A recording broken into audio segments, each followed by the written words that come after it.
Yeah, hi, this is Angel Sanchez. I just wanted to send you an audio clip so that, at your convenience, you could kind of review that, and then hopefully that's going to help with, um, clarifying the situation as it stands for me with the neighbor.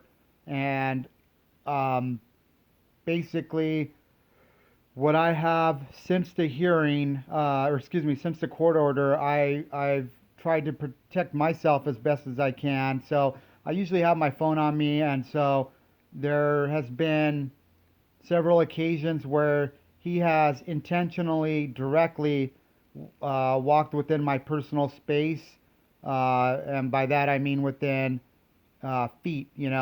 A few times it was within a couple of feet. One time it was within maybe 8 to 10 feet, and I have video clips of that, which I used from my phone. And most of those times that he's done that I've caught on camera, um, he's seen me, I've seen him, and he had um, alternative routes to take. um, since I was already established in the public sidewalk, there's no reason why he shouldn't have walked on the other side of the street, or at least walked in the middle of the street or something, to avoid contact. And so there's been no respect by him for the court order, unless he's not supposed to be, unless it doesn't matter on his end. But it doesn't. It's pretty clear he has no safety concerns. Um, there is one time of the 3 or 4 times that I made video clips that uh, my wife did that from inside of our home, looking out the window because I was outside working right by my front door, um, and I was careful to, and my front door isn't near his door. It's about 50 to 70 feet away or something like that. And I was right in my front door, you know what I mean? So he made an effort to walk right by me, right in front of my front door, instead of walking the most direct route to the street. And during that one time that I recorded from within my house, and again, these aren't monitoring recordings. I don't have a camera up. I just have my phone, a cell phone, and my wife was able to take a recording. At that time that I'm speaking of, I did say to him, which maybe I shouldn't have, but um, I did say, "What are you doing? You have a court order." As he was walking right by me. So I don't know if should have done that. You really can't pick it up on the audio unless you turn it way up. Um, so that's one of 3 or 4 encounters that I have. The other 3 encounters that I have on video, short video clips, I was had an established presence on the public sidewalk, and he made no effort to walk around me, to walk on the other side of the street, to take an alternative path.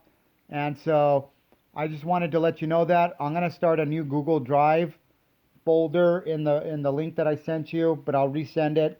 And this will be, I'll title it something like post court order evidence or something like that. Um, and then I have one other major situation I've had with him, and that is that after I parked my vehicle, because I get home from work relatively early, usually by 3 o'clock, so I'm able to park in front and not encroach on his space or where he's parking at. And in fact, I do my best to avoid even parking near him, just to kind of respect the situation, and what I'm supposed to be doing. Anyways, I have pictures that he backed his truck, and he's got a Tacoma, a lifted Tacoma. I have a little Mazda sedan. He backed his truck 1 inch to the front of my car, and I took a measurement of that, and it was 1 inch. And so, anyways, I don't know why he's doing that. In fact, I think he damaged my license plate doing that, but that's another situation, I guess. and I'm mostly concerned about this issue of him not respecting the court order if he fears for his safety. I don't really understand it. I don't. It doesn't make sense to me. But you're the attorney, so hopefully you'll be able to you know present the best argument for me. Um, so those are the situations, and again, I have the evidence to back that up.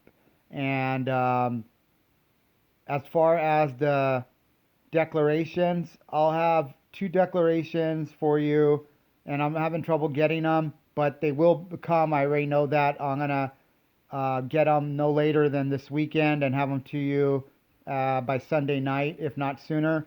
But my wife will be stating everything that she's already told you in the email that I sent you a couple months ago, and she will also add on another declaration these situations. She was with me. She's witnessed firsthand two times where he's encroached on my personal space after the restraining order. When he had multiple paths that he could have taken to, he could have walked around me, is what I'm getting at. And so she'll be able to give that and provide that. And hopefully that's going to be enough. Everything that I've told you in the original video clip or audio clip that I sent you way back when, it's all true and nothing's changed. Um, After the only notable thing that I'll say that I feel like I'm responsible for, well, I knocked down his camera, but that's not harassment in my opinion. That's a minor vandalism claim, and I'm willing to pay for his camera, although the complex has required him to not put the camera back up because he had it on the external face of the building and not inside of his unit. Um, and He doesn't seem to be pointing his camera directly at my door anymore, which is what he was doing before all this started. Anyway, so it's all there already. So hopefully that's enough for you. If you need anything from me, just reach out, give me a call, um, send me an email. This is priority number one for me to try to, make sure I'm providing everything that you need. But this is all the new information that I can provide at this point. I haven't had any direct contact with him or conversation or altercations. Everything's been cool, except for what I'm telling you about his proximity. Um, and Whenever you could get me a draft, hopefully maybe you could do that electronically if possible. I will go in there and use a different color text and just put my own thoughts in there or something that I forgot to tell you or whatever, and try to get that back to you. But that's everything's here and ready to go, I think. And the declarations will be what I've already said that these people would speak to. There is one big thing that you need to know about the declarations, which is that um, the neighbor that filed the restraining order claims that I have personal problems with people in the neighborhood and that I've been in a physical fight with my brother. The story on that, which you'll get a declaration from an eyewitness, which is my sister, is that my brother has mental health issues and he was living with me for a short time, and he was drinking in his vehicle, and I took his key while he was sleeping, while he was in the vehicle, and he woke up and attacked me basically, and there were probably like 20 first responders that came. It was a while back at night, but since the guy's using it, the neighbor's using this as part of his filing.